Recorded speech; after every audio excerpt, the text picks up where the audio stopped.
नमस्कार दोस्तों, स्वागत है आपके अपने यूट्यूब चैनल रीडिंग लवर्स पर।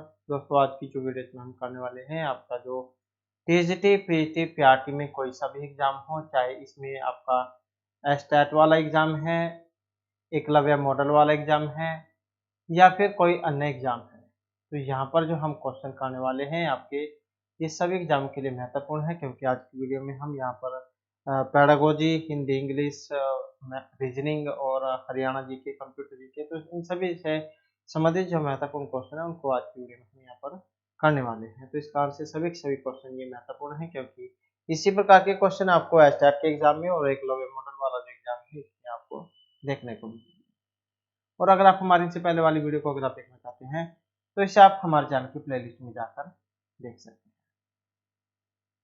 तो हमारा जो यहाँ पर पहला क्वेश्चन आया है, अभिप्रेरणा चक्र के संदर्भ में निम्नलिखित में से कौन सा जो क्रम है सही है?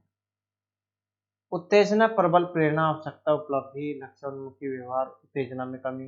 प्रबल प्रेरणा, आवश्यकता, उत्तेजना, लक्ष्योन्मुखी व्यवहार, उपलब्धि, उत्तेजना में कमी।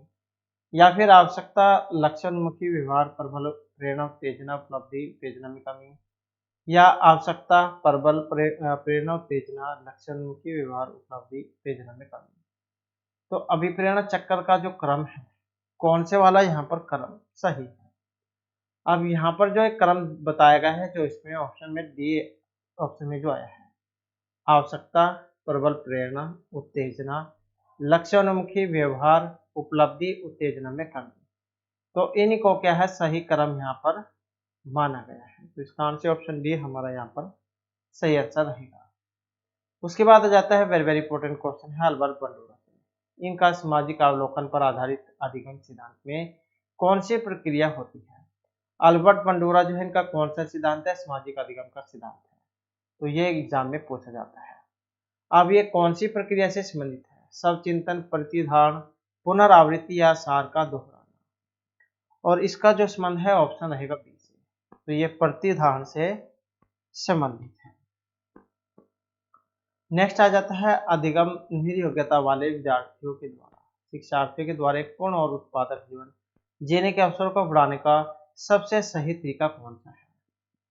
तो अधिगम निर्योग्यता वाले शिक्षार्थियों के द्वारा एक पूर्ण और उत्पादक जीवन जीने के अवसरों को बढ़ाने का सबसे सही तरीका, इस तरह के शिक्षार्थियों की कमजोरियों पर ध्यान केंद्रित करना, इस तरह के शिक्षार्थियों से उच्च अपेक्षाओं को बनाए रखना, विविध कौशलों और युक्तियों का शिक्षण करना जिसे सभी संदर्भों में लागू किया जा सकता है, या इन बच्चों को अपने लक्ष्यों का निर्धारण करने के लिए प्रोत्साहित करना। तो कौन से वाला यहाँ पर सही तरीका है? और यहाँ पर जो सही तरीका है ऑप्शन सी वाला, ऐसे शिक्षार्थी जो सीखने में किसी नियोग्यता से ग्रसित है, उनके जीवन को उत्पादक बनाने के लिए आवश्यक है कि उन्हें विविध कौशलों और युक्तियों का शिक्षण दिया जाए, जिससे कि वे उसका उपयोग सभी महत्वपूर्ण संदर्भों में कर सकें। उसके बाद आ जाता है लव वाइगोत्स्की के सामाजिक सांस्कृतिक सिद्धांत के अनुसार। अब यहाँ पर इनके जो सिद्धांत है ये आपने जरूर याद रखने हैं, क्योंकि एक सिद्धांत वाला क्वेश्चन एग्जाम में जरूर आता ही आता है। तो ये जो लव वाइगोत्स्की है, इनका सिद्धांत कौन सा है? सामाजिक सांस्कृतिक सिद्धांत। तो इनके अनुसार संस्कृति और भाषा विकास में महत्वपूर्ण भूमिका निभाते हैं। बच्चे अलग क्षेत्र में विभिन्न करते हैं और वे पूर्ण परिप्रेक्ष्य नहीं लेते। यदि निम्न अमूर्त सामग्री को प्रस्तुत किया जाए तो बच्चे अमूर्त तरीके से चिंतन कर सकते हैं। स्वनिर्देशित वाक सहयोग का निम्न स्तर है। तो ये जो लव वाइगोत्स्की है, इनके सामाजिक सांस्कृतिक सिद्धांत के अनुसार कौन सा माना गया है? और इनके अनुसार एक ऑप्शन नहीं माना। तो वाइगोत्स्की है, इन्होंने अपने सामाजिक सांस्कृतिक सिद्धांत में बच्चों के संज्ञानात्मक विकास में सांस्कृतिक तथा भाषा की भूमिका को महत्वपूर्ण माना है। उसके बाद है सीखने के लिए आकलन क्या है? अभिप्रेरणा को बढ़ावा देना, अलग करने और रैंक देने के प्रयोजन के लिए किया जाता है। ग्रेड्स को पूरी तरह से महत्व देने पर बल देता है। विशिष्ट होता है और अपने आप में दी गई आकलन गतिविधि है। तो सीखने के लिए आकलन क्या है? और इसमें जो हमारा आंसर है ऑप्शन है वाला, तो यह अभिप्रेरणा को बढ़ावा देता है। उसके बाद आ जाता है विद्यालय आधारित आकलन क्या है? परिणामों की अपेक्षा परीक्षा तकनीकों पर केंद्रित है। क्या आकलित किया जाएगा, इस पर शिक्षार्थियों को कम नियंत्रण प्रदान करता है। रचनात्मक प्रतिपुष्टि उपलब्ध कराता है और सीखने में संवर्धन करता है। परीक्षा के लिए शिक्षण को बढ़ावा देता है क्योंकि इसमें निरंतर परीक्षण होता है। तो विद्यालय आधारित आकलन क्या है, और यहाँ पर रहेगा ऑप्शन सी। विद्यालय आधारित आकलन रचनात्मक प्रतिपुष्टि उपलब्ध कराती है, सीखने में संवर्धन करता है। उसके बाद आ जाता है संवेग। संवेग के मनोविज्ञान में निम्नलिखित में से किस तथ्य पर सबसे कम ध्यान दिया गया है? तो कौन से तथ्य पर सबसे कम ध्यान दिया गया है? संवेग विषयनिष्ठ व्यक्तिपरक भावना है और वह अलग अलग व्यक्तियों में अलग अलग होती है। संवेग न केवल व्यक्ति शिक्षार्थी में बल्कि पूरी कक्षा में भी उत्पन्न होते हैं। संवेग उत्तेजना और संज्ञानात्मक व्याख्या के जटिल पैटर्न होते हैं। संवेगात्मक प्रक्रिया में शारीरिक के साथ साथ मनोवैज्ञानिक प्रतिक्रियाएं शामिल होती हैं। तो ये जो संवेग के जो मनोविज्ञान है, इसमें किस तथ्य पर सबसे कम ध्यान दिया गया है? और सबसे कम जो ध्यान दिया गया है, जो यहाँ पर ऑप्शन बी में दिया गया है कि संवेग न केवल व्यक्तिगत शिक्षार्थियों में बल्कि पूरी कक्षा में भी उत्पन्न होते हैं। नेक्स्ट आ जाता है क्वेश्चन, राजेश गणित की समस्या को हल करने के लिए पूरी तरह से संघर्ष कर रहा है। उसका आंतरिक बल जो उसे उस समस्या को पूरी तरह से हल करने के लिए विवश करता है के रूप में जाना जाता है। राजेश गणित की समस्या को हल करने के लिए पूरी तरह से संघर्ष कर रहा है। उसका आंतरिक बल जो उसे उस समस्या को पूरी तरह से हल करने के लिए विवश करता है के रूप में जाना जाएगा। प्रेरक, व्यक्तिगत विशेषक, संवेग या फिर प्रत्यक्ष। तो इसको क्या कहा जाएगा? और इसको कहा जाएगा जो ऑप्शन ए में दिया गया है, प्रेरक। अभिप्रेरणा जो होती है ये एक ऐसा बल है जो शिक्षार्थियों के अंदर से पैदा होता है, न कि कोई ऐसी चीज जिसे शिक्षक शिक्षार्थी में अपनी ओर से पैदा करता है।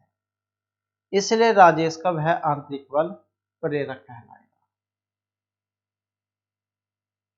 उसके बाद है शिक्षण का विकासात्मक परिप्रेक्ष्य। शिक्षकों से यह मांग करता है कि वे कठोर अनुशासन बनाए रखने वाले बने क्योंकि बच्चे अक्सर प्रयोग अर्थात जांच करते हैं। विकासात्मक कारकों के ज्ञान के अनुसार अनुदेशन युक्तियों का अनुकूलन करें। विभिन्न विकासात्मक अवस्था वाले बच्चों के साथ समान रूप से व्यवहार करें। इस प्रकार का अधिगम उपलब्ध कराएं जिसका परिणाम केवल समज्ञानात्मक क्षेत्र के विकास से हो। तो शिक्षण का विकासात्मक परिप्रेक्ष्य शिक्षकों से यह मांग करता है कि वे विकासात्मक कारकों के ज्ञान के अनुसार अनुदेशन युक्तियों का अनुकूलन करें। नेक्स्ट आ जाता है शिक्षार्थी तब तक नहीं सीख सकते जब तक उन्हें शिक्षा के सामाजिक उद्देश्य की आवश्यकताओं के अनुरूप न पढ़ाया जाए। उन्हें यह पता न हो कि जो तथ्य उन्हें पढ़ाए गए हैं निकट भविष्य में उनका परीक्षण किया जाएगा। सीखने के लिए तैयार न हो, दैनिक आधार पर घर में उनके माता पिता विद्यालय में उनके सीखने के बारे में नहीं पूछेंगे, तो शिक्षार्थी तब तक नहीं सीख सकेगा जब तक कि वे सीखने के लिए तैयार न हो। तो ये अभ्यास और अनुभूति से व्यवहार में धारण योग्य परिवर्तन को सीखना कहा जाता है। सीखने की प्रक्रिया में शिक्षार्थी की सक्रिय भूमिका होना बहुत जरूरी है। आपने देखा भी होगा, अगर इस उदाहरण को आप स्वयं अपने ऊपर लगाएं तो जिस काम को करने में आपका मन नहीं है उस काम को न तो आप जल्दी से कर पाओगे, न ही अच्छे तरीके से कर पाएंगे, और न ही उसको काम को करने में मन लगेगा। तो कहने का मतलब है जिस काम को सीखने में व्यक्ति का मन लगता है उस काम को व्यक्ति अन्य कार्यों की अपेक्षा जल्दी सीख लेते हैं। तो इसलिए जो है यहाँ पर सी आंसर ऑप्शन सी को माना गया है अगर वे कोई किसी काम के लिए तैयार ना है। नेक्स्ट आ जाता है सामाजिक अधिगम का सिद्धांत किस घटक पर बल देता है? सामाजिक अधिगम का प्रकृति, पोषण, अनुकूलन या पाठ संशोधन पर। और ये जो बल देगा ये देता है जो ऑप्शन बी में है, पोषण पर। नेक्स्ट आ जाता है रेंजोली प्रतिभाशाली की अपनी परिभाषा के लिए जाने जाते हैं। 4 पंक्तियां, 4 स्तरीय, त्रिवृत्तीय या त्रिमुखी। तो रेंजोली प्रतिभाशाली अपनी कौन सी परिभाषा के लिए जाने जाते हैं?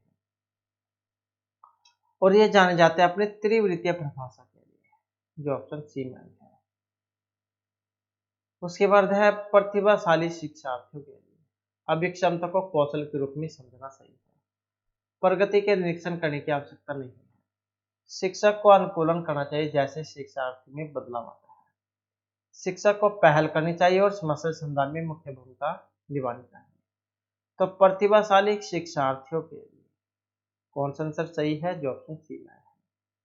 शिक्षक को अनुकूलन करना चाहिए जैसे शिक्षार्थी में बदलाव आता है। उसके बाद आ जाता है अधिगम निर्योग्यता वाले बच्चों की प्रगति का निरीक्षण करने के लिए कौन सी पद्धति सबसे उपयुक्त है? कौन सी अधिगम निर्योग्यता वाले बच्चों की प्रगति का निरीक्षण करने के लिए? व्यक्ति केस अध्ययन, घटना आवृत्ति अभिलेख, व्यवहार रेटिंग स्केल या समरंचित व्यवहार परक अवलोकन। अधिगम निर्योग्यता वाले बच्चों की प्रगति का निरीक्षण करने के लिए जो यहाँ पर पद्धति सबसे उपयुक्त मानी गई है, जो ऑप्शन डी में है। तो यह है समरंचित व्यवहार परक अवलोकन। उसके बाद है कौन सा समाज में लिंग समानता का मानदंड हो सकता है? तो कौन सा जो समाज में लिंग समानता का मानदंड हो सकता है? विद्यालय में पुरुष और महिला शिक्षकों की संख्या की तुलना, कक्षा 12 में लड़कों और लड़कियों द्वारा समान संख्या में प्राप्त विशिष्ट योग्यता, कक्षा 12 तक पहुंचने वाले लड़कों और लड़कियों की संख्या की तुलना, क्या छात्राओं को विद्यालय से बाहर आयोजित प्रोजेक्टों में भाग लेने की अनुमति दी जाती है? तो इनमें से कौन सा समाज में लिंग समानता का मानदंड हो सकता है? और जो यहाँ पर ऑप्शन सी में आया है, कक्षा 12 तक पहुंचने वाले लड़कों और लड़कियों की संख्या की तुलना, तो ऑप्शन सी जो है यहाँ पर माना गया है। तो यह है लिंग समानता। एक रूढ़िवादिता वाला क्वेश्चन भी एग्जाम में जरूर आता है। उसके बाद है व्यक्तिगत अंतरों का ज्ञान, शिक्षकों की मदद किसमें करता है? व्यक्तिगत अंतर का ज्ञान होना, क्योंकि एक कक्षा जो होती है उसमें अलग अलग स्वभाव वाले, बुद्धि वाले व्यक्ति होते हैं। तो व्यक्तिगत अंतर का ज्ञान शिक्षक की मदद किसमें करेगा? पिछड़े शिक्षार्थियों के साथ कठोर परिश्रम करने की निरर्थकता को समझने में, क्योंकि वे बाकी कक्षा के समान कभी नहीं हो सकते। व्यक्तिगत अंतरों को शिक्षार्थियों की असफलता की स्वीकृति में उत्तरदायी ठहराएंगे। सभी शिक्षार्थियों को समान रूप से लाभ पहुंचाने के लिए अपनी प्रस्तुति शैली को एक रूप बनाने, सभी शिक्षार्थियों की व्यक्तिगत आवश्यकताओं का आकलन करने और उसके अनुरूप उन्हें बढ़ाने। तो कौन से वाला यहाँ पर सही है व्यक्तिगत अंतर के बारे में? अब यहाँ पर जो इसमें सही है, जो ऑप्शन डी में आया है, सभी शिक्षार्थियों की व्यक्तिगत आवश्यकताओं का आकलन करने और उनके अनुरूप उन्हें बढ़ाने में। व्यक्तिगत अंतर जो होता है कि ऐसी मनोवैज्ञानिक घटना होती है जो उन शील गुणों पर बल देती है जिसके आधार पर व्यक्तिगत जीव भिन्न भिन्न होते हैं, और इसी अंतर का ज्ञान शिक्षक को शिक्षार्थियों को व्यक्तिगत आवश्यकताओं का आकलन करने और उसके अनुरूप उन्हें पढ़ाने में मदद करता है। उसके बाद है व्याख्या, अनुमान अथवा नियंत्रण। प्राकल्पना एक किसके लक्ष्य है? पारस्परिक तर्कना, आगमनात्मक तर्कना, निगमनात्मक या वैज्ञानिक प्रतीति। व्याख्या, अनुमान अथवा नियंत्रण, प्राकल्पना किसके लक्ष्य है? और ये जो लक्ष्य है ये वैज्ञानिक जो प्रतीक है इसके माने गए हैं। उसके बाद है कक्षा 7 का शिक्षार्थी गणित में त्रुटियां करता है, तो एक शिक्षक के रूप में आप क्या करेंगे? शिक्षार्थी को सही उत्तर उपलब्ध कराएंगे, शिक्षार्थी को कैलकुलेटर का उपयोग करने की अनुमति देंगे, शिक्षार्थी से कहेंगे कि वह विकल्पात्मक पद्धति का प्रयोग करे अथवा स्वयं त्रुटि का पता लगाने के लिए उसे दोबारा करें, शिक्षार्थी को दिखाएं कि त्रुटि कहाँ थी और शिक्षार्थी को उसे दोबारा करने के लिए कहेंगे। तो कक्षा 7 के शिक्षार्थी अगर गणित में त्रुटियां करता है तो शिक्षक के रूप में आप क्या काम करेंगे? जो ऑप्शन सी में दे रहा है, शिक्षार्थी से कहेंगे कि विकल्पात्मक पद्धति का प्रयोग करें तो स्वयं त्रुटि का पता लगाने के लिए इसे दोबारा करें। नेक्स्ट आ जाता है संवेगात्मक बुद्धि, बहुबुद्धि सिद्धांत के किस क्षेत्र के साथ संबंधित हो सकती है? अंतःवैयक्तिक और अंतःवैयक्तिक बुद्धि। प्राकृतिक बुद्धि, चाक्षुष स्थानिक बुद्धि या अस्तित्वपरक बुद्धि। तो संवेगात्मक बुद्धि बहुबुद्धि सिद्धांत के किस क्षेत्र के साथ संबंधित हो सकती है? और जो यहाँ पर ऑप्शन ए में आई है, अंतः व्यक्तिक और अंत व्यक्तिक बुद्धि, अंतर्व्यक्तिक और अंतर्व्यक्तिक। नेक्स्ट आ जाता है एकाग्रता समय के साथ मेल बैठाने के लिए एक दत्त कार्य को पूरा करने के लिए आवंटित समय को घटाना और चरणबद्ध तरीके से इस एकाग्रता समय को बढ़ाना निम्नलिखित में से किस प्रकार के विकास करने के लिए सर्वाधिक उपयुक्त है? अशांत कार्य व्यवहार संबंधी विकार, डिस्पेजिया, संवेदीकरण विकार, एकाग्रता ह्रास, अति क्रियाशील विकार। तो कौन से वाला यहाँ पर सही है? एकाग्रता समय के साथ मेल बैठाने के लिए। और यहाँ पर माना गया है जो ऑप्शन डी में आया है, एकाग्रता ह्रास, अति क्रियाशील विकार। उसके बाद है कौन सा उपागम? अशांतकारी व्यवहार संबंधी विकार वाले बच्चों के साथ व्यवहार करने के लिए बच्चों को उसके आसपास के लोगों और सामाजिक संस्थाओं के साथ अंतःक्रिया करने का सुझाव देता है। मनोगत्यात्मक, पर्यावरणीय, जीव वैज्ञानिक या व्यवहारवादी। तो कौन सा विकार वाले बच्चे के साथ व्यवहार करने के लिए बच्चे उसके आसपास के लोगों और सामाजिक संस्थाओं के साथ अंतःक्रिया का सुझाव देता है? तो कौन सा उपागम है? और जो ऑप्शन बी में है, तो ये जो पर्यावरणीय उपागम जो होता है, अशांतकारी व्यवहार संबंधी विकार वाले बच्चों के साथ व्यवहार करने के लिए बच्चों को उसके आसपास के लोगों तथा सामाजिक संस्थाओं के साथ अंतःक्रिया करने का सुझाव देता है। नेक्स्ट आ जाता है छिपी हुई वस्तु ढूंढ निकालना इस बात का संकेत है कि शिशु निम्नलिखित में किस संज्ञानात्मक कार्य में दक्षता प्राप्त करने लगा है? तो छिपी हुई वस्तुएं ढूंढ निकालना, स अभिप्राय व्यवहार, वस्तु स्थायित्व, समस्या का समाधान करना या प्रयोग करना। अगर एक छोटा बच्चा जो शिशु उसकी कोई वस्तुएं अगर कहीं पर खोई गई है उसे ढूंढ लेता है, तो इसका मतलब है कि वो क्या काम सीख गया है। और जो यहाँ पर बी में दिया गया है वस्तु स्थायित्व का, तो जिन पियाजे का जो ये संज्ञानात्मक विकास का सिद्धांत है, आपने ये भी याद रखना है संज्ञानात्मक विकास का सिद्धांत किनका था? तो जिन पियाजे जो है इनका है संज्ञानात्मक विकास का सिद्धांत। तो इसकी जो पहली अवस्था होती है इंद्रियजनित कामक अवस्था। 4 अवस्थाएं इन्होंने मानी थी। पहली इंद्रियजनित कामक अवस्था थी और इसमें 18 से 24 माह का जो शिशु है उन वस्तुओं को भी प्रति भी अनुक्रिया करना प्रारंभ कर देता है जो सीधे दृष्टिगोचर नहीं होती, और वह छिपी हुई वस्तुओं को भी ढूंढने लगता है, और इस गुण को वस्तु स्थायित्व कहा जाता है। तो ये जो है यहाँ पर वस्तु स्थायित्व के अंतर्गत आता है कि कोई छोटा बच्चा छिपी हुई वस्तुओं को ढूंढ निकालता है। और 4 प्रकार की जो अवस्था इन्होंने मानी थी। सबसे पहली जो अवस्था थी ये इंद्रजनित कामक अवस्था, उसके बाद पूर्वगामक अवस्था, मूर्त अवस्था और अमूर्त अवस्था। नेक्स्ट कक्षा में शिक्षार्थियों से कहा गया है कि वे अपने समाज के लिए क्या कर सकते हैं। इसे दिखाने के लिए एक नोटबुक में अपने कार्य की विविध सुलभ कृतियों का संयोजित करें और यह किस प्रकार की गतिविधि है। कक्षा में शिक्षार्थियों से कहा गया कि वे अपने समाज के लिए क्या क्या कर सकते हैं। इसे दिखाने के लिए एक नोटबुक में अपने कार्य की विविध सुलभ कृतियों का संयोजन करें। निबंधात्मक आकलन, घटनावली अभिलेख, समस्या समाधान या पोर्टफोलियो। तो ये किसके अंतर्गत आता है? और इसको कहा जाता है पोर्टफोलियो, जो ये क्या अपने समाज में आने वाली समस्याओं को अगर एक नोटबुक में दिखाते हैं। नेक्स्ट है शिक्षार्थियों को सबसे कम प्रतिबंधित विद्यालय वातावरण में रखने के माध्यम से विद्यालय लड़कियों और अलाभान्वित वर्गों के लिए शैक्षिक अवसरों को समान करता है, वंचित वर्ग के बच्चों के जीवन को सामान्य करता है, जो इन बच्चों के समुदाय और अभिभावकों के साथ विद्यालय के संबंध को बढ़ा रहे हैं। विज्ञान मेला और प्रश्नोत्तरी जैसी गतिविधियों में अलाभान्वित वर्ग के बच्चों को भागीदार बनाता है, दूसरे बच्चों को संवेदनशील बनाता है कि वे अलाभान्वित बच्चों को दबाएं और उन्हें नीचा ना दिखाएं। तो कौन से वाला माना गया है? सबसे कम प्रतिबंधित विद्यालय वातावरण रखने के माध्यम से, और जो यहाँ पर ऑप्शन डी में है।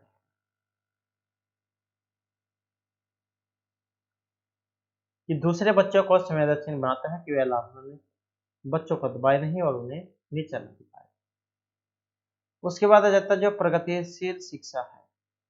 इनमें से किस कथन से संबंधित है? शिक्षक सूचना और प्राधिकार से प्रवर्तित होते हैं। ज्ञान प्रत्यक्ष अनुभव और सहयोग से उत्पन्न होता है। अधिगम तथ्यों के एकत्रीकरण और कौशल में प्रवीणता के साथ सीधे मान पर चलता है। परीक्षा मानदंड संदर्भित और बाह्य है। तो प्रगतिशील शिक्षा जो है इसके बारे में कौन सा कथन संबंधित है? और इसके बारे में जो यहाँ पर संबंधित है जो ऑप्शन बी में दिया गया है। प्रगतिशील जो शिक्षा इसकी अवधारणा के विकास में जॉन डीवी की जो है विशेष योगदान रहा है। और इस शिक्षा का जो मुख्य उद्देश्य है बालक की शक्तियों का पूर्ण विकास करने पर आधारित है। और यह शिक्षा इस तथ्य पर जोर देती है कि ज्ञान प्रत्यक्ष अनुभव तथा सहयोग से उत्पन्न होता है। उसके बाद है बहुबुद्धि जो सिद्धांत है। इसके संदर्भ में एयरफोर्स पायलट बनने के लिए कौन सी बुद्धि की आवश्यकता होगी? अगर एक बच्चा पायलट बनना चाहता है, एयरफोर्स पायलट, अंतर्वैयक्तिक बुद्धि होनी जरूरी है, भाषी गतिक या अंतर्वैयक्तिक? तो कौन सी बुद्धि वाला व्यक्ति जो है यहाँ पर पायलट बनता है? और जो ऑप्शन सी में दिया गया है तो ये गतिक बुद्धि वाला। गतिक बुद्धि के जो व्यक्ति हैं तो गतिक बुद्धि के लोगों में शारीरिक गति पर नियंत्रण रखने की क्षमता, वस्तुओं को सावधानी पूर्वक एवं प्रवीण ढंग से घुमाने और उपयोग करने की क्षमता होती है। इस तरह की बुद्धि प्राय खिलाड़ी, शिल्पकार, सैनिक इनमें ज्यादा होती है। तो गतिक बुद्धि वाला व्यक्ति पायलट बन सकता है। उसके बाद है बुद्धि के स्पीयरमैन। परिभाषा में जो जी है इसका मतलब क्या है? जी फैक्टर आपने पढ़ा होगा। आनुवांशिक है, उत्पादक है, सामान्य है या वैश्विक है? तो जी का मतलब क्या है? तो जी का मतलब जनरल फैक्टर से है, सामान्य बुद्धि से। तो कौन सा हो जाएगा? ऑप्शन सी वाला। इन्होंने दो कारक बताए थे स्पीयरमैन का है बुद्धि का सिद्धांत, और दो कारक बताए थे इन्होंने, एक तो जी वाला बताया था, एक एस वाला बताया था। जी जो है इसका मतलब जनरल फैक्टर से है, जनरल बुद्धि से, और एस का मतलब स्पेसिफिक फैक्टर से है, विशिष्ट बुद्धि से। तो इस प्रकार से दो प्रकार बताए थे, जी और एस। नेक्स्ट आ जाता है मनोसामाजिक सिद्धांत। निम्नलिखित में से किस पर बल देता है? उद्दीपन व प्रतिक्रिया, लिंग व प्रसुप्ति स्तर, उद्यम के मुकाबले में हीनता स्तर, क्रिया प्रसूत क्रिया अनुबंधन का सिद्धांत। तो मनोसामाजिक सिद्धांत किस पर बल देता है? और यह बल देता है उद्यम के मुकाबले में हीनता स्तर पर।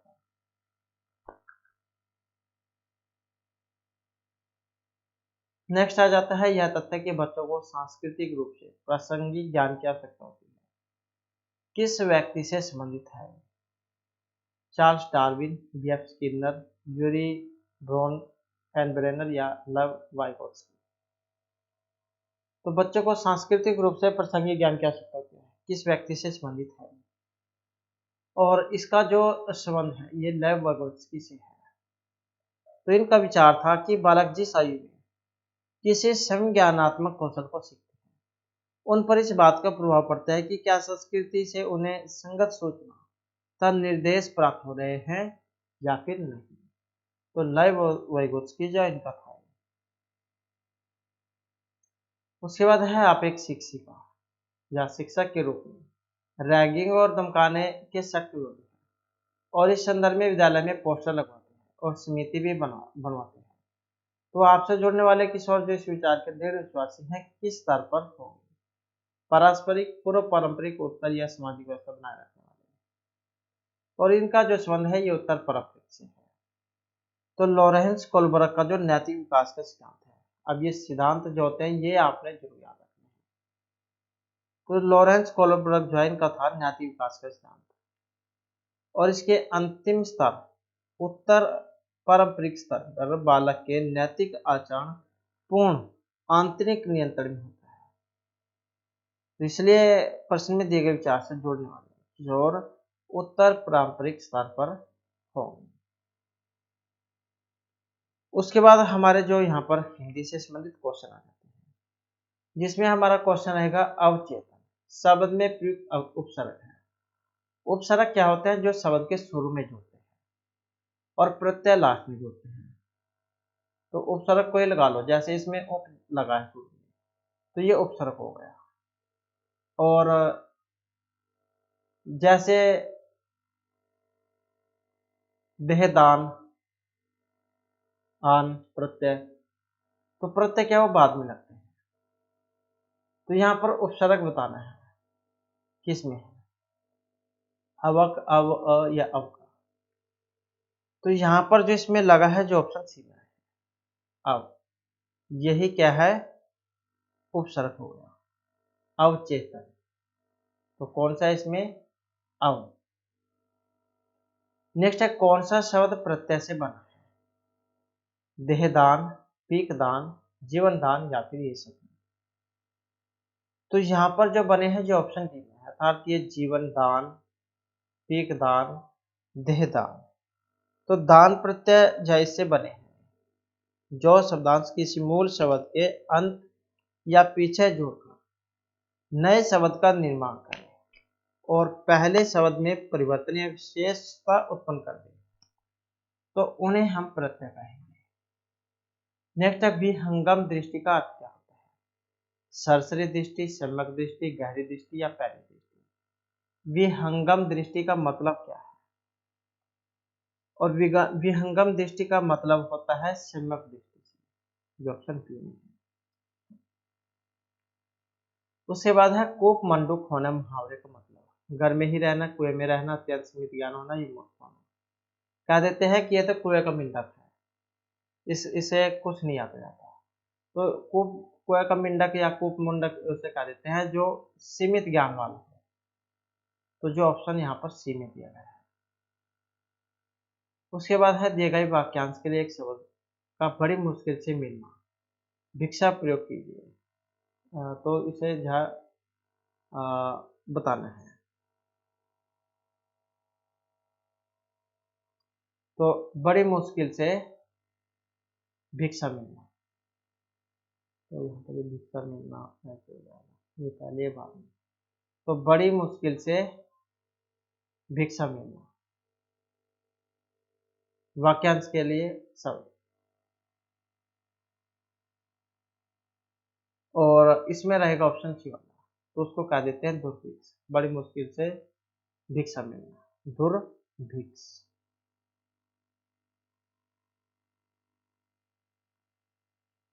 नेक्स्ट आ जाता है, शुद्ध वर्तनी का चयन कीजिए। तो शुद्ध कौन से वाली है यहाँ पर, और ये जो ऐसा जो आया है, यही यहाँ पर शुद्ध है, क्योंकि ये ईर्ष्या होता है। एशिया यहाँ पर एक तालव्य से आना चाहिए, 21 में ये ईर्ष्या होना चाहिए था, ईर्ष्या। और ये ऋण है, ऋण। तो यही यहाँ पर माना गया है। उसके बाद है, पुत्री का पर्यायवाची, तन्य, प्रिया, आत्मज या फिर दुहिता। तो आत्मज, यहाँ पर पुत्री का पर्यायवाची क्या है, और जो ऑप्शन डी में है।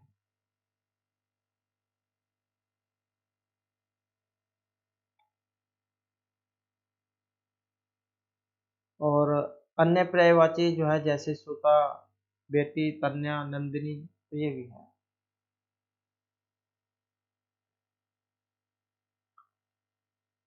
नेक्स्ट आ जाता है, दृंग अंचल का संधि विच्छेद है, दृग प्लस में अंचल, दृगंचल। तो कौन सा वाला है, दृगंचल।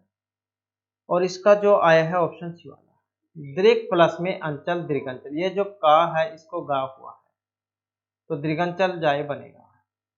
उसके बाद है, राधा का मुख्य शब्द पंक्ति में अलंकार है, उपमा, शंकर रूपक या यमक अलंकार।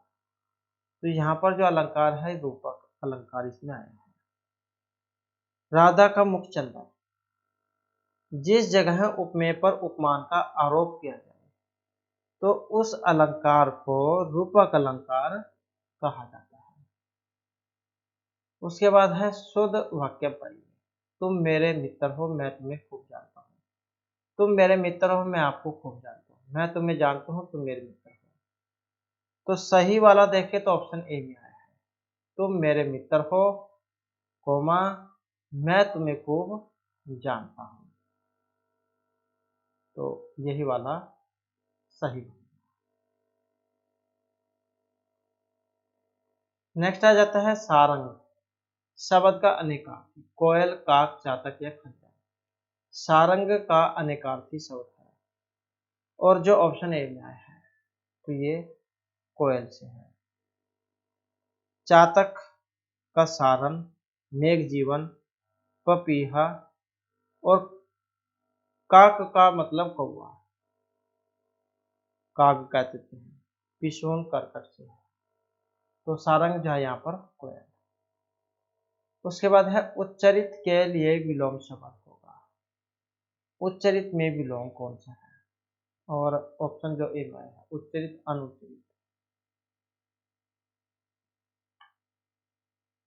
नेक्स्ट है गीता महाकाव्य के रचयिता। महर्षि वेदव्यास, सूरदास, वाल्मीकि या महर्षि तुलसीदास। तो कौन है गीता के रचयिता? तो इसके हैं ऋषि कृष्ण देवपायन वेदव्यास, जो ऑप्शन ए में है। उसके बाद है जीवित सुन प्रिया मिलन गीत। सखी सखी जिया शेष पंक्ति में प्रयुक्त रस कौन सा है? रोद्धर, करुण, हास्य या भयानक रस। जीवित सुन प्रिया मिलन गीत, सखी सखी जिया शेष। तो यहाँ पर रस है इसमें कौन सा? ऑप्शन बी वाला, करुण रस। स्थायी भाव शोक है, जिसे अपने का विनाश या अपने का वियोग, द्रव्यनाश, प्रेम से बिछोड़ना, दूर चले जाना, जो दुख या वेदना उत्पन्न हो, जिससे दुख या वेदना उत्पन्न हो तो वहां पर होता है जीवित सुन प्रिय मिलन चित, सखी सखी की आशीष। उसके बाद है हिंदी भाषा की पाठ्य पुस्तक में लोकगीतों को शामिल करने का कौन सा उद्देश्य सबसे कम महत्वपूर्ण है? लोकगीतों से संबंधित राज्य की जानकारी देना, लोकगीतों की रसानुभूति, लोकगीतों के माध्यम से भारत की सांस्कृतिक विशेषताओं से परिभाषित कराना या लोकगीतों की भाषिक विशेषताओं से परिचित होने का अवसर मुहैया कराना। और हिंदी भाषा की पाठ्यपुस्तक में लोकगीतों को शामिल करने का कौन सा उद्देश्य सबसे कम महत्वपूर्ण है? और ऑप्शन बी में।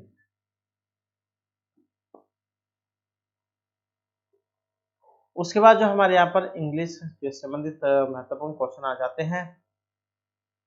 तो यहाँ पर सेंटेंस है कि करेक्ट टेंस यहाँ पे बताना है। He said that he was going to eat. उसने कहा कि वैसे खन जा रही है। तो गोइंग यहाँ पर जो आ गया है, वाज गोइंग, जा रही। तो वाज देख सकते हैं किस में लगता है, ये प्रेजेंट में है, ये पास्ट का है, ये भी प्रेजेंट में है, ये पास्ट का है। अब यहाँ पर दो जो है ये पास्ट के हैं और ये परफेक्ट में है, ये कंटिन्यूस में है। अब वाज गोइंग है तो आप आसानी से अंदाजा लगा सकते हैं आईएनजी जब आता है तो इसका मतलब जो काम चल रहा होता है, तो जो चल रहा होता है कंटिन्यू। तो और वाज है यहाँ पर, क्योंकि वाज या पास्ट में लगता है तो आसानी से आप इसका पता लगा सकते हैं। उसके बाद आ जाता है which of the following is the past participle form of the verb, जो शब्द यहाँ पर आया है। तो इसका बताना है आपने पास्ट पार्टिसिपल कौन सा है और इसका जो यहाँ पर इसमें बना है तो ऑप्शन हो जाएगा सी वाला।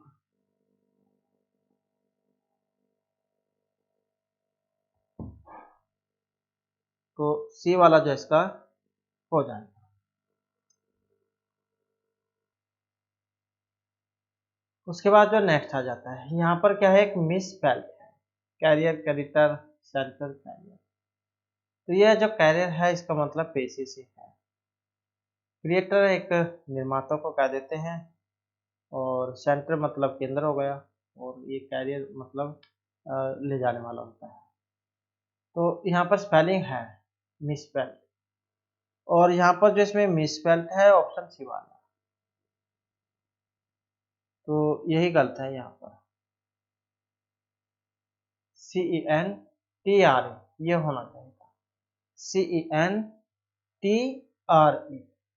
ये होना चाहिए था इसका। उसके बाद है give the correct answer of this statement. The part of government which is concerned with making of rules. तो सरकार का वह हिस्सा जो नियम बनाने से संबंधित है। The part of government which is concerned with making of rules. सरकार का हिस्सा जो नियम बनाने से संबंधित है। कोर्ट, ट्रिब्यूनल, बार या फिर लेजिस्लेचर विधानमंडल। कोर्ट, अदालत, ट्रिब्यूनल, बार या फिर विधानमंडल। तो इसको क्या कहा जाता है? और नियम जब बनाने वाले हैं तो ऑप्शन ए वाला, सरकार का वह हिस्सा जो नियम बनाने से संबंधित हो तो उसको क्या देते हैं? कोर्ट। उसके बाद आ जाता है change the narration of the sentence. You say I cut the fruits. You say आप कहते हैं कि मैं फल काटता हूँ, तो इसके आपने सेंटेंस बताना है you say I cut the fruits, कौन सा बनेगा इसका? और इसका जो बनेगा ऑप्शन ए वाला, यू से दैट, आई का यू में यू कट दी फ्रूट्स, तो इस प्रकार से हो जाएगा। When the subject of reporting clause is you and that of reported speech is I, then in direct speech I is changed into you, hence option A is correct। तो A वाला जो यहाँ पर सी है वो हो जाएगा। उसके बाद आ जाता है यहाँ पर कॉम्पैक्ट जो है, इसका अर्थ क्या है? कॉम्पैक्ट का मतलब phase power of man, computer software put together in small face या नॉन ऑफ द। कॉम्पैक्ट का अर्थ क्या है? और इसका जो अर्थ है ऑप्शन सी से, put together in small space, एक छोटी सी जगह में एक साथ रखना, तो कॉम्पैक्ट जो उसको कह देते हैं। उसके बाद अब what is the antonym of manly, जो है इसका विपरीतार्थक बताना है। मर्दाना जिसे कह देते हैं, मैन, मैनली। वैसे नहीं पता लगता तो मैन आदमी, तो ये मर्दाना से है, इसका विलोम बताना है। फेमिनिन ये स्त्रीलिंग, और इफेमिनेट स्त्रीण ये मस्कुलाइन जो है ये मर्दाना को कह देते हैं, और स्ट्रॉन्ग मतलब मजबूत। तो कौन से वाला बनेगा इसका? तो ऑप्शन जो बी में आया है। नेक्स्ट आ जाता है what is the meaning of the item a flying visit. उड़न यात्रा। A very short visit, a visit to the space, a visit by airplane, a visit and gas field valley.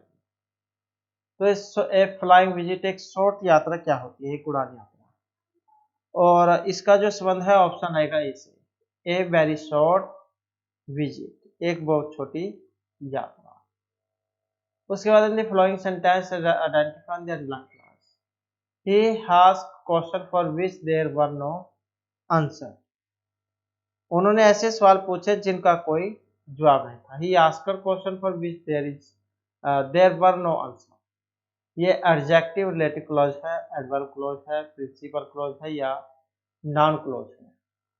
तो इनमें से क्या है? For which there were no answer. और इसको जो यहाँ पर माना गया है ऑप्शन ए वाला। तो एडजेक्टिव रिलेटिव जो क्लॉज है उसका यहाँ पर ये इसमें उदाहरण है।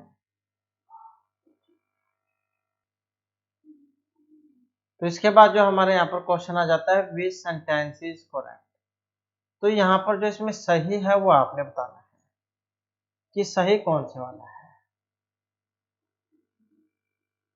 The news of train accident are shocking. The news of train accident is shocking. The news of the train accident is shocking. या none of these। तो कौन से वाला है यहाँ पर? और यहाँ पर इसमें देखें तो हमारा जो सी आंसर है, तो सी आंसर है ऑप्शन बी वाला। The news of train accident is shocking. Rail दुर्घटना की जो खबर है वो चौंकाने वाली है। उसके बाद है the find the correct sentence. He is one of those wife warm, he is one of those wife we. तो मतलब क्या है, यहाँ पर जो करेक्ट है, सही जो सेंटेंस है वो आपने यहाँ पर बताना है, सही कौन से वाला है। और यहाँ पर जो इसमें सही है जो ऑप्शन ए में आया है, he is one of those boys who are वे। वह उन लड़कों में से एक है जो दोस्त है, दोस्त प्रवृत्ति का है। उसके बाद है the negative of I have seen you somewhere before is. I have not seen you somewhere before. I did not see you earlier. I have not seen you anywhere before. I have not seen you before. तो कौन से वाला आएगा यहाँ पर? The negative of. और यहाँ पर इसमें जो आया है, जो ऑप्शन सी में दिया है, आई हैव, क्योंकि नेगेटिव में बनाना था तो I have not seen you anywhere before. तो यही जो इसका बनेगा, मैंने आपको पहले कभी नहीं देखा है। नेक्स्ट आ जाता है fill in the blanks with appropriate preposition. Ashish sat Rohit at the dining table, behind, between, low या अपोजिट।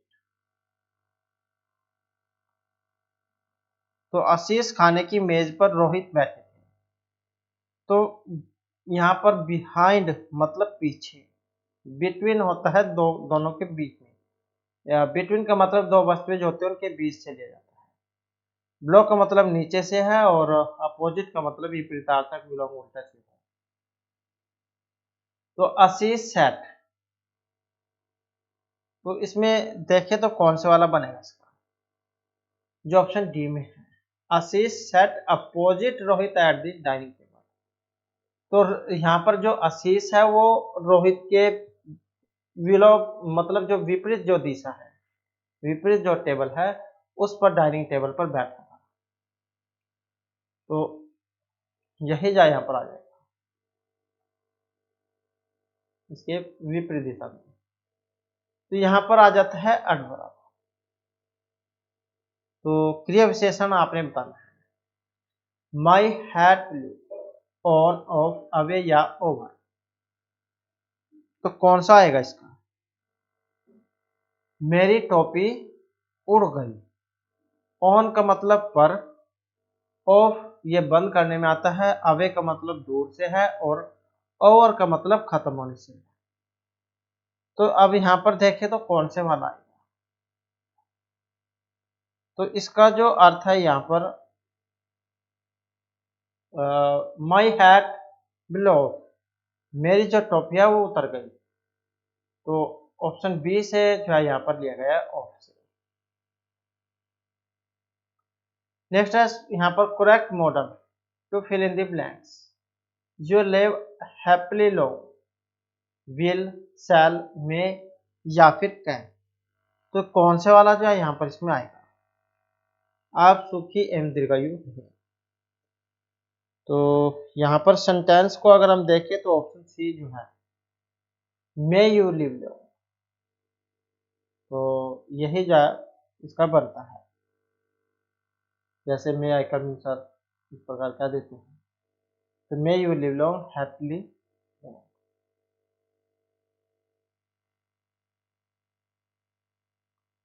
उसके बाद हमारे जो यहाँ पर तार्किक जैविक क्षमता है, इससे क्वेश्चन आ जाते हैं, जिसमें क्वेश्चन आएगा विद्यार्थी की एक पंक्ति में रूपा आगे से 34वें स्थान पर और पीछे वाले छोर से 21वें स्थान पर है, तो कुल कितने जो यहाँ पर इसमें विद्यार्थी हैं। तो टोटल विद्यार्थी जो कितने हैं और यही जो आपने बताना है।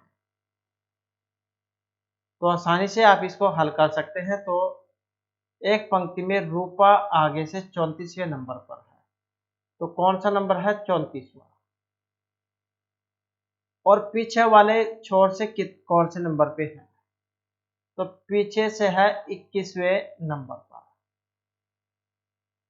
और क्योंकि रूपा है तो एक हमने कम कर देना है इसमें से। तो जब हम इसे हल करेंगे तो कितना आएगा? 54 आएगा। तो कितने टोटल विद्यार्थी हैं? तो ये 54 है, क्योंकि इनका जोड़ कर सकते हैं। 4 1 5, 3 और 2 5, 55 टोटल है। और रूपा जो है, चाहे ये स्थान है चाहे ये वाला स्थान है, एक तो है, एक ही करनी, तो एक कम कर लेना है, तो 54 इसका हो जाएगा। नेक्स्ट है, बीते कल से पहले दिन रविवार था तो शुक्रवार कब होगा? यदि बीते कल से पहला दिन, जो बीता कल है उससे पहला दिन, मतलब जो कल वाला दिन है उससे एक दिन छोड़कर उससे अगला दिन, तो शुक्रवार कब होगा? तो यहाँ पर देखें तो जैसे रविवार है, मतलब आज है रविवार, क्या है? रविवार है आज, रविवार। तो कल कौन सा होगा? सोमवार, बीता हुआ कल। और मंगलवार आज है, मंगलवार कब है? आज। और फिर मंगलवार के बाद बुधवार, वीरवार, शुक्रवार। तो कौन सा वाला आएगा यहाँ पर? ऑप्शन ए वाला, आज से 2 दिन के बाद। तो ये शुक्रवार होगा, मतलब जैसे आज मंगलवार है, आज है मंगलवार, मंगलवार से पिछला दिन कौन सा है जो चला गया?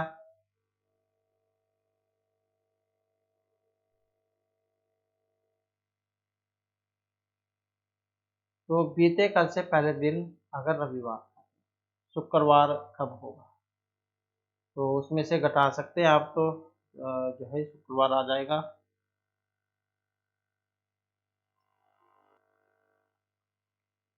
तो यहाँ पर जो है आज से 2 दिन बाद जो है फिर ये शुक्रवार होगा। जैसे आज मंगलवार, और मंगलवार से सोमवार, रविवार, तो सोमवार बीता हुआ कल और उससे अगला दिन रविवार। और ऐसे ही फिर मंगलवार से बुधवार, वीरवार और शुक्रवार। नेक्स्ट है, माधुरी शर्मिष्ठा से लंबाई में बड़ी है, रिया माधुरी से लंबी है, श्रेया भी रिया से लंबी है, अदिति उन सबसे लंबी है। तो लंबाई के अनुसार उनमें बीच में कौन है? तो कौन से आएगी यहाँ पर? तो अदिति हो गया, और उसके बाद कौन है? श्रेया है। श्रेया के बाद आएगी रिया, और रिया के बाद आएगी माधुरी, माधुरी, माधुरी के बाद शर्मिष्ठा, शर्मिष्ठा। तो माधुरी शर्मिष्ठा से लंबाई में बड़ी है, माधुरी शर्मिष्ठा से लंबाई में बड़ी है। रिया माधुरी से लंबी है, रिया जो है ये माधुरी से लंबी है। श्रेया भी रिया से लंबी है, श्रेया भी रिया से लंबी है। अदिति उन सबसे लंबी है, तो अदिति जो है ये सबसे लंबी है।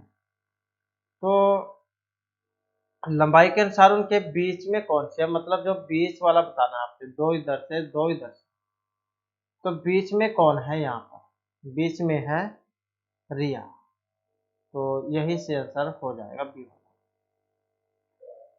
उसके बाद है, दिए गए विकल्प में से उस शब्द को चुनिए, दिए गए शब्द के अक्षरों का प्रयोग करके नहीं बनाया जा सकता। तो यहाँ पर एक ऐसा वर्ड आपने इसमें देख लेना है, जो इसमें नहीं है। अब इसमें कौन सा नहीं है, तो यहाँ पर देखें तो मदर मॉनिटर जैसे में ओ है, लेकिन यहाँ पर जो ये वर्ड दिया गया इसमें कहीं पर भी ओ नहीं है, तो यही नहीं बनाया जा सकता। उसके बाद है कुछ अक्षरों का समूह दिया गया है, प्रत्येक अक्षर को एक अंक निर्धारित किया गया है। इन अक्षरों को इस प्रकार व्यवस्थित करें कि उनका एक अर्थ पूर्ण शब्द बन जाए और उनके अंकों को सही क्रम से दिए गए विकल्प से दिखाएं। तो यही आपने सही करना है। तो जैसे ये यहाँ पर इसमें दिया गया है, तो इसी का जो आपने बनाना है सही, तो ये सही में करना है। तो इस प्रकार से जो है आपने देखना है तो कौन सा बनेगा इसका। जो ऑप्शन यहाँ पर सी में है, तो क्या बनेगा ये, यहाँ से भी आप वैसे नहीं आपको आता है, तो जैसे यहाँ पर ये दिए गए इनमें आप रखकर इन वर्डों को देख सकते हैं। तो जैसे सातवें नंबर पे जी है, फिर तीसरे नंबर पे देख सकते हैं ओ है, तो गवर्नमेंट क्या यहाँ पर बनेगा, इनमें भी रख के आप देख सकते हैं, वैसे नहीं आपको अगर पता लगता है। तो कुछ शब्द आप रख के देख लें तो उसी से अगले वाला पता लग जाता है कि क्या कुछ इसका बन रहा होगा। तो कुछ शब्द आप रख के देख लें इसमें शुरू के 2-4, तो उससे पता लग जाएगा। नेक्स्ट आ जाता है अक्षरों का कौन सा समूह खाली स्थान पर क्रमवार रखने से दी गई अक्षर श्रृंखला को पूरा करेगा। तो यहाँ पर आपने जोड़े बना लेने हैं 3 या 4 में, जो भी आपको ठीक लगता है। तो उस अनुसार फिर देखना है कि कौन सा वाला बनेगा। तो यहाँ पर अगर हम देखें तो ओ एन आई के एल के है या एल के, यहाँ I H F E C H, तो इसका कौन सा बनेगा फिर, और इसका जो बनेगा ऑप्शन ए वाला, तो P P O N M L के,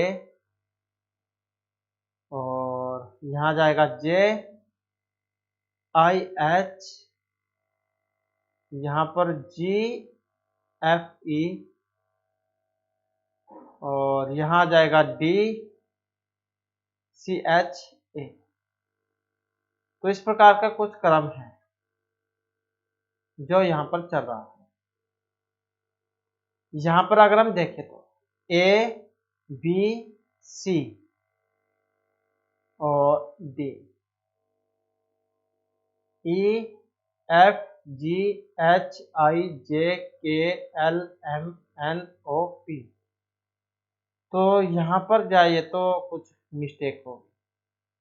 तो इस क्रम को देखें तो ये बी होना चाहिए था, यहाँ पर A B C D E F G H I J K L M N O P, तो हो सकता है यहाँ पर कुछ इसमें मिस प्रिंट हो, तो बी होना चाहिए था। तो यही क्रम यहाँ पर चल रहा है। उसके बाद है एक पुरुष का परीक्षा कराते हुए एक महिला ने कहा, उसकी माता मेरे पिता की इकलौती पुत्री है। इकलौती का मतलब है स्वयं से, तो पुरुष महिला से किस प्रकार संबंधित है, उसके पिता है, पुत्र है, चाचा है या फिर भाई है। तो इसका संबंध देखें तो किससे है, तो ये पुत्र से है। इकलौता मतलब स्वयं से होता है, तो ये आप याद रखिएगा। तो पुरुष महिला का क्या है, पुत्र है। पुरुष की परीक्षा कराते हुए एक महिला ने कहा इसकी माता मेरे पिता की इकलौती पुत्री है। तो इकलौती का मतलब महिला का स्वयं से, तो पुरुष महिला से किस प्रकार संबंधित है, तो पुत्र से है। उसके बाद है 5 विद्यार्थी ने एक दौड़ में भाग लिया। जॉय ने मनोज से पहले किंतु अमर के बाद दौड़ की, अतानु ने संजीव से पहले किंतु मनोज के बाद दौड़ की। तो दौड़ किसने जीती फिर, तो यहाँ पर अगर हम देखें तो यहाँ पर इनका जो क्रम बनेगा, ए अमर, जे से हम जॉय लगा लेते हैं, एम का मतलब मनोज से लगा लेते हैं, ए टी का मतलब हम अतानु से लगा लेते हैं, और एस का मतलब संजीव से लगा लेते हैं। तो ये 5 हैं, 5 कैंडिडेट, 5 विद्यार्थी। जॉय ने मनोज से पहले, तो जॉय ने मनोज से पहले दौड़ जीती। किंतु अमर के बाद पूरी की। अतानु ने संजीव से पहले किंतु मनोज के बाद दौड़ पूरी की। तो दौड़ किसने जीती है? तो यहाँ पर दौड़ में सबसे पहले नंबर पे कौन है? तो अमर है, तो इनके द्वारा फिर ये जीती गई। तो ऑप्शन बी वाला। नेक्स्ट है एम का मतलब जमा, एन का अर्थ भाग, पी का अर्थ गुणा और क्यू का अर्थ जमा से है, तो दिए गए समीकरण का मान क्या होगा? तो ये जो यहाँ पर दिए गए हैं इनकी जगह पर आपने चिन्ह रख लेने हैं, ये वाले जो ऊपर दिए गए हैं। तो जब हम इसे हल करेंगे तो 12 गुणा में 2 जमा में 24 भाग 4 माइनस 5 हो जाएगा। तो इसका आ जाएगा भाग गुणा जमा माइनस वाला फार्मूला आपने लगाना है। तो इसका क्या है 25 आएगा, जो ऑप्शन बी में है। नेक्स्ट है यहाँ पर दी गई आकृति में कितने लोग क्रिकेट टेनिस दोनों को पसंद करते हैं? तो कितने लोग क्रिकेट तथा टेनिस दोनों को पसंद करते हैं? क्रिकेट जो है यहाँ पर ये त्रिभुज में दिखाई गई है, जो सर्कल है वो टेनिस है, और जो हॉकी है ये आयताकार है, वर्ग है। तो हमने देखने हैं कितने लोग क्रिकेट और टेनिस को पसंद करते हैं। अब टेनिस वाला ये सर्कल है और क्रिकेट वाला ये वाला है, ये वाला सर्कल। तो जो दोनों में ही कॉमन हो वो कौन सा है? ये क्रिकेट का और ये टेनिस का। क्योंकि हमने हॉकी तो नहीं देखनी है, हॉकी वाला इसमें से निकाल देना जहां पर भी हो। अब जो यहाँ पर इसमें जो बच गए हैं, ये जो 17 जो नंबर है ये क्रिकेट में भी है और टेनिस में भी है, लेकिन हॉकी में नहीं है। तो यही हमारा सही आंसर हो जाएगा, क्योंकि हमने क्रिकेट और टेनिस वाले ही कैंडिडेट देखे हैं। उसके बाद हमारे हरियाणा जी के क्वेश्चन आ जाते हैं, जिसमें क्वेश्चन है संगमरमर मुख्यतः राज्य के किस जिले में पाए जाते हैं? गुड़गांव, महेंद्रगढ़, हिसार या रोहतक में। तो अगर इस प्रकार का जो क्वेश्चन है अगर आपको आंसर ना पता हो तो लगभग जो 99% जो चांस है वो गुड़गांव के ही होंगे, क्योंकि सबसे ज्यादा जो खनिज है वो महेंद्रगढ़ में ही होता है। तो ये इस प्रकार के क्वेश्चन में आंसर तभी लगाना अगर आपको बिल्कुल ना आता कि भाई आप तो एक ने एक गोला तो लगाना ही है, वैसे पर भी लगाते तो महेंद्रगढ़ पर आप लगा सकते। उसके बाद है हरियाणा के प्रथम राज्यपाल कौन थे? धनिकलाल मंडल, एस बराड़, एन चक्रवर्ती या धर्मवीर प्रधान। तो इसमें हमारा आंसर एक ऑप्शन डी वाला धर्मवीर प्रधान। उसके बाद है भिवानी से संदेश नामक साप्ताहिक पत्रिका, ये प्रकाशित होती थी, प्रकाशित किए थे पंडित श्री राम शर्मा, निकी राम शर्मा, राधा कृष्ण या लाला काकराम। तो संदेश नामक साप्ताहिक पत्रिका भिवानी से निकलती थी, और इसके जो प्रकाशित करता जो है यहाँ पर जो ऑप्शन बी में आए हैं, तो ये पंडित नेकी राम शर्मा है। उसके बाद है सबसे कम साक्षरता प्रतिशत किस जिले की है, या फिर लिंग अनुपात में ज्यादा वाले हैं? अब यहाँ पर देखें तो हमारा जो आंसर ऑप्शन ए वाला, तो ये जो मेवात है साक्षरता में तो है पीछे, लेकिन ये जनसंख्या वृद्धि में आगे है लिंग अनुपात में, क्योंकि पढ़े लिखे कम हैं, तो इस कारण से लिंग अनुपात ज्यादा और साक्षरता कम। नेक्स्ट है 1966 में हरियाणा में कितने किलोमीटर लंबी सड़कें थी, जब 1 नवंबर 1966 को हरियाणा पंजाब से अलग हुआ था? तो उस समय जो इसमें थी जो ऑप्शन सी में आई है, तो ये थी 4141। उसके बाद आ जाता है हटकेश्वर नामक पवित्र स्थल किस जिले में आता है? अंबाला, कुरुक्षेत्र, जींद या करनाल। और ये आता है जींद में, जयंती देवी के नाम से इसका नाम पड़ा था जींद, और यह हरिदेव हरियाणा के नाम से भी जान जाता है।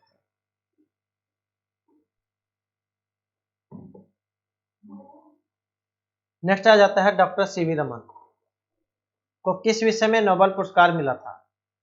साहित्य, औषधि, भौतिकी या रसायन शास्त्र में। तो डॉक्टर सीवी रमन को किस विषय में नोबेल पुरस्कार मिला था? और जो यहाँ पर ऑप्शन सी में है, तो ये मिला था भौतिकी के क्षेत्र में। और कब मिला था? तो ये मिला था 1930 में। नेक्स्ट आ जाता है हरियाणा प्रदेश का कौन सा गांव 1000 लड़कों के मुकाबले 1391 लड़कियों के लिंग अनुपात के साथ प्रदेश में पहले स्थान पर था? इस्माइलपुर, कोडल, हरिता या बालागांव। और इसमें जो ऑप्शन बी में आए हैं तो ये कोडल गांव है जो पलवल जिले में आता है।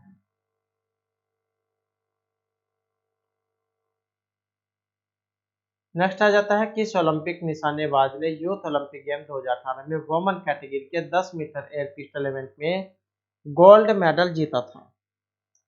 कब? 2018। तो ओलंपिक गेम की यहाँ पर बात हुई और इसमें जो आंसर था ऑप्शन सी वाला, तो ये थे मनु भाकर। उसके बाद है भाखड़ा बांध के जन्मदाता किन्हें कहा जाता है? चौधरी बंसीलाल, पंडित श्री राम शर्मा, चौधरी छोटूराम या रवि राजकुमार। तो भाखड़ा बांध जो इसके जन्मदाता और यह है चौधरी छोटूराम, जो ऑप्शन सी में है। इसके बाद हमारे यहाँ पर जो कंप्यूटर से संबंधित जो महत्वपूर्ण क्वेश्चन आ जाते हैं, जिसमें हमारा पहला जो क्वेश्चन है, इस प्रणाली में महत्वपूर्ण डाटा को एक से अधिक स्थानों पर संग्रहित करके उसकी सुरक्षा को सुनिश्चित किया जाता है, तो उसको क्या कहा जाता है? सिक्योरिटी, शेयरिंग, नेटवर्किंग या ब्रेकअप। और उसको क्या कहा जाता है? तो उसको कहा जाता है ब्रेकअप। उसके बाद है आपके कंप्यूटर के हार्ड डिस्क में वायरस के आने का सर्वाधिक सामान्य तरीका क्या है? सीडी रोम, मोबाइल फोन से कंप्यूटर में पिक्चर अपलोड करना, ईमेल खोलकर या ईमेल भेजना। तो वायरस किस तरीके से आते हैं? और ये आते हैं ईमेल के माध्यम से। ईमेल जो होती है उसको खोलकर। उसके बाद आ जाता है नॉर्थर्न एक प्रकार का उदाहरण है, वायरस है, सिक्योरिटी फीचर है, एंटीवायरस है, नेटवर्क है। तो किसका उदाहरण है? और ये जो है एक एंटीवायरस है, जैसे हम काफी सुना होगा आपने, बहुत सारे एंटीवायरस है मार्केट में। तो ये नॉर्थर्न जो है ये दिन में से है, तो एंटीवायरस का ही एक उदाहरण है। नेक्स्ट आ जाता है टास्क बार स्थित है, स्टार्ट मेन्यू, स्क्रीन के तल, क्विक लॉस टूल बार या स्क्रीन के ऊपर। टास्क बार ये होती है और ये होती है स्टार्ट मेन्यू पर, टास्क बार।